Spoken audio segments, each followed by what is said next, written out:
En fait, je me suis revue il y a quelques années devant la cour d'assises de Limoges avec leur audience qui devait jamais avoir lieu. J'en avais besoin, en fait, d'être debout face à eux et de leur dire un peu ce que je vis, ce que j'ai vécu, en fait, même si en soi c'est qu'un pour cent. Parce qu'en fait, dans le regard des juges qui m'écoutaient, j'avais tout le temps cette crainte qui me disent oh, peut-être que c'est peut-être que c'est trop dans l'émotion, alors que du coup, je me disais mais si elles savaient en fait ce que c'était mes journées, en fait, depuis que j'ai franchi le commissariat de Limoges. Mais ça, je sais qu'elle ne pourra pas jamais le ressentir et que même dans les papiers, en fait, dans ce qu'elle peut lire, mais c'était important qu'elle me voie en fait debout face à elle et parler de ce que j'ai subi, quoi. En soi, on ne survit pas en fait, on fait semblant d'aller bien. C'est comme une déflagration en fait. Et c'est vrai qu'aujourd'hui, c'est comme si j'avais revécu quelque chose qu'on m'avait volé. J'étais à milieu de me dire qu'en France, être victime, c'est de devoir prouver que j'ai subi ci, etc. Et je ne m'attendais vraiment pas à ce qu'on m'oublie à mon propre procès d'assises.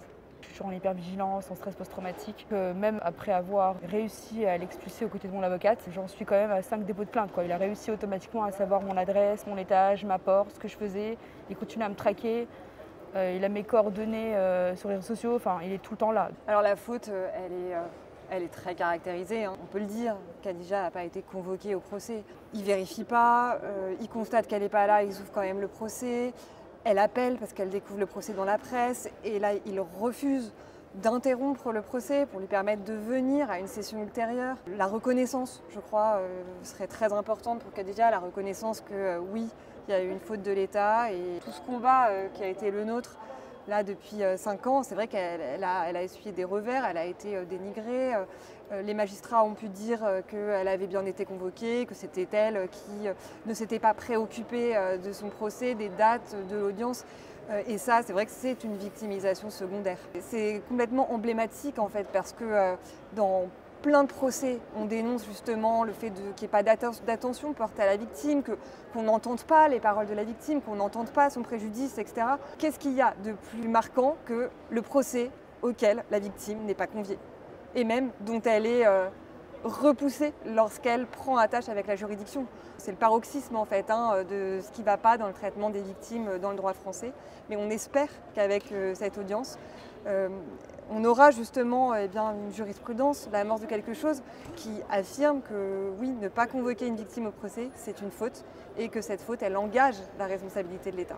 Soutenir Khadija, c'est aussi soutenir toutes les femmes, toutes les victimes, parce que je crois qu'il y a quelque chose de très beau en fait dans le parcours de Khadija, c'est qu'en parlant d'elle, en voulant faire valoir ses droits dans sa propre affaire, elle a aussi voulu se battre parce qu'elle croit justement à la justice de son pays. Elle a voulu se battre pour faire évoluer le droit.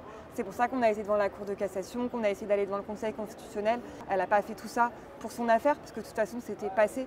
Elle fait ça pour la justice française, pour toutes les victimes en France et pour le droit. Je remercie mon avocate déjà. C'est mon gilet pare-balles en fait. C'est pour ça qu'aujourd'hui j'ai été confiante en fait. Mais j'ai espoir.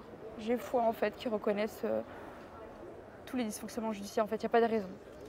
La preuve, je suis là. En fait, j'aurais pu ne pas être là, j'aurais pu pas engager cette procédure.